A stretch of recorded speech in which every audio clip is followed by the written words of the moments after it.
What's up traders, Tom here with another video. Every quarter, stock market managers must rebalance their portfolios.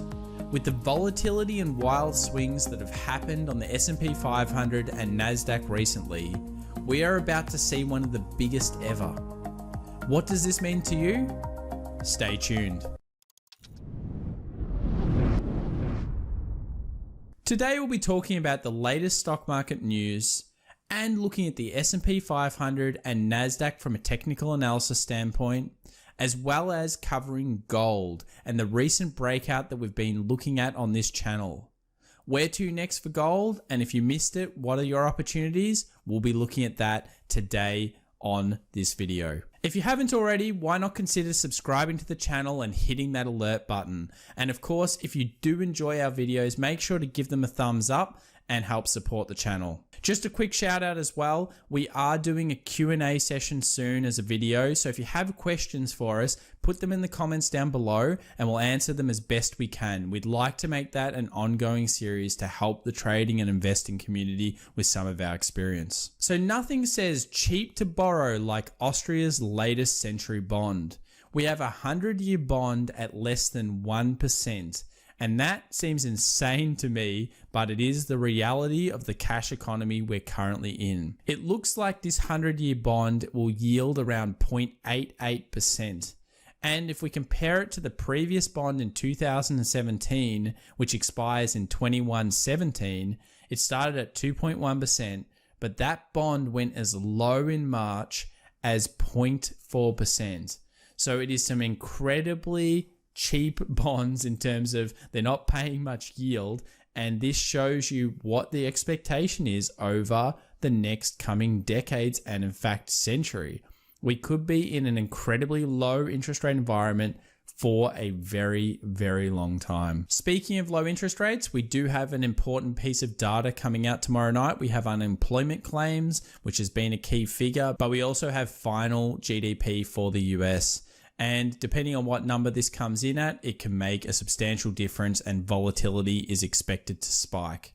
Now, if you're not aware of these things, make sure you get a calendar. And in terms of the time that you're seeing here, this is Australian Eastern Standard Time. So make sure you set the calendar to your time frame so you know when the news is coming out. So there's a wave of selling estimated to be in the billions that's about to hit the stock market. In fact, next week marks the end of the quarter, and it's been a pretty turbulent quarter, that's for sure. So as the June ends, it looks like things like asset allocators such as pension funds could be taking big gains from the stock market and being forced to move them into bonds as part of a rebalancing act. There's a wide range of views on how much selling could hit the stock market, but some strategists, of course, are saying that the resulting move could not be as big after all as expected. I'm thinking it's probably going to be pretty large. I mean, these numbers say 35 billion to 76 billion, and Wells Fargo is estimating the rebalancing into bonds could be the largest in 6 years. But with any little bit of information kind of sending jitters through the stock market right now, this could be one of those things that has that little bit of a kick where you see a little bit of shorting. And if that's at a key zone already, it could be the thing that pushes it through.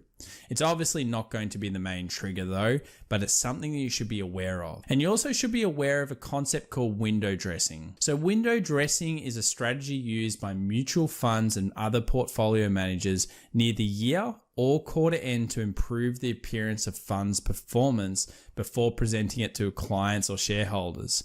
Sneaky managers indeed, trying to make figures look better than they really are. Who would have guessed? So in Australia, and this is for the Australian people that watch this channel, we have a different financial year to America. Obviously, our financial year ends on the 30th of June. So the window dressing and all of the heavy kind of transfers actually come into the end of June, and that's where you see some big rebalancing effects happen. You need to be aware that that happens in the big stocks here in Australia. Different market, slightly different nuances in terms of trading and investing. In the US market, of course, the end of the calendar year is the most important, which is also the financial year, but window dressing dressing is a key concept, and we'll cover this more in the channel over time. So comes as no surprise that some investors are making the biggest bet against the stock market in 9 years, and E-mini S&P 500 futures are growing at massive levels in terms of net short positions. It's as high as it's been since 2011.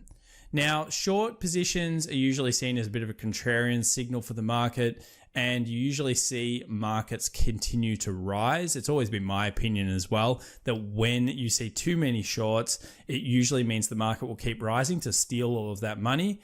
But it could be the difference this time. I don't think so. I think it'll be another catalyst, but it's interesting to see how many open short positions there are.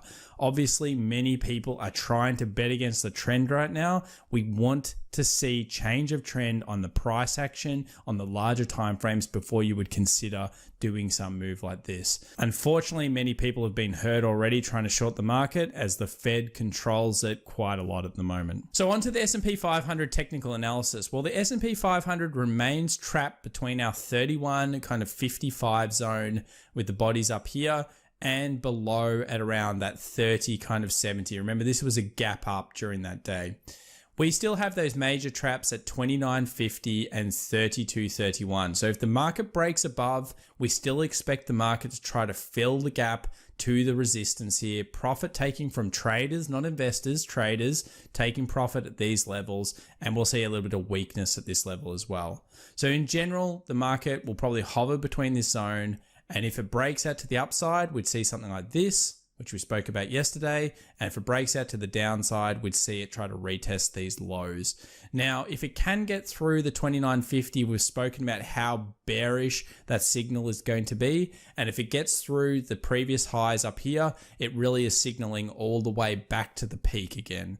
So there are some very key areas coming up for the S&P 500, and we're pretty much trapped in the middle of both those zones. So there's trading opportunity, but investing opportunity, if you're not already in it, we're in no-go zone really right now, unless you find quality companies at an affordable price that you want to get into.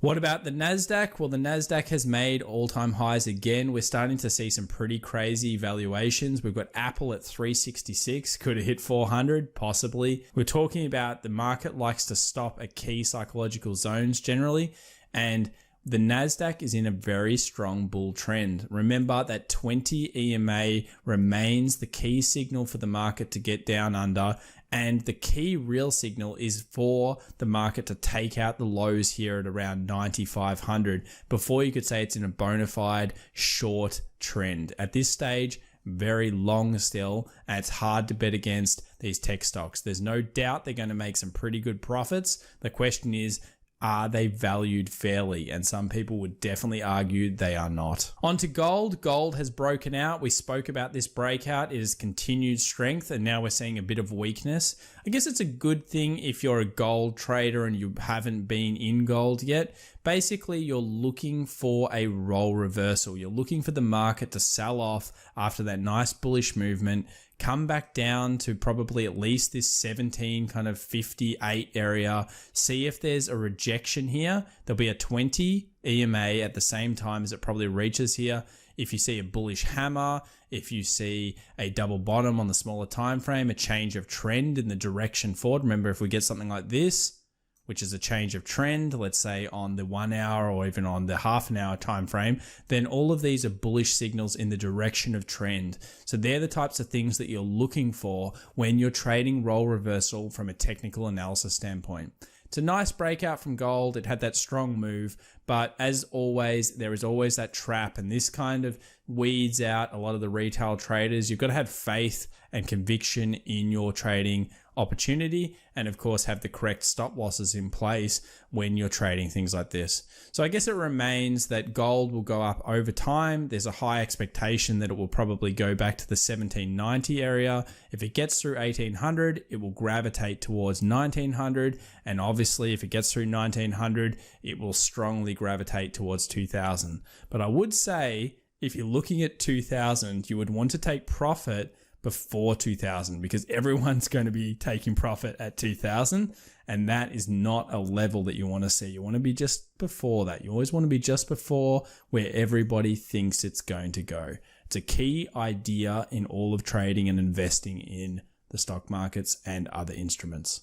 So as it remains, the most important index of them all is the S&P 500, but it is always the main market. We were looking at futures before.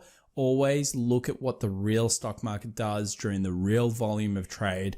The S&P 500 is the one to watch, and it remains the key signal for all indices around the world. We'll be watching everything. I watch the German 30, I watch the FTSE 100, and if I see good signals on any of them, I'll always talk about it on this channel. But for now, it's the S&P 500, and that's the one we're watching. We hope you enjoyed this video today. If you did, remember to subscribe and hit that bell. Give the video a thumbs up and help us with the algorithm. And remember to send those Q&A questions in the comments down below.